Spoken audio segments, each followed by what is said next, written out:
या अल्लाह इनको आसान फरमा। या अल्लाह हमारे लिए आसानियाँ पैदा फरमा।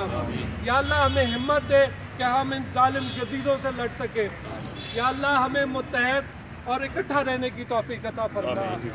आखिर दावाना अनिल हम्दुलिल्लाहि रब्बिल आलमीन। मुर्दे की बख्शिश फरमा और रमीज़ा निज़ामी को हिदायत दे। आमीन। मुर्दे में जान डाल। अब हम ये जो जनाजा है, ये अलामती जनाजा द नेशन का, इसका चेहरा हम सारे अब देखेंगे। चेहरा देख कर आगे आते हैं। आए जी सारे। अल्लाह पाक आपको दोबारा जिंदा करेगा।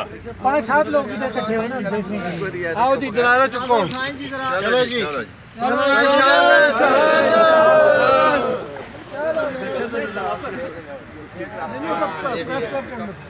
आओ जी।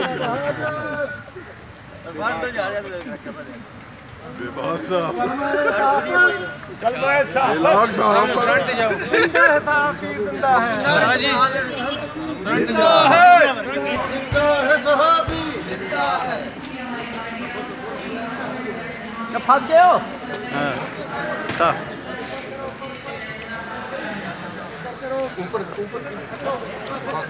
चलो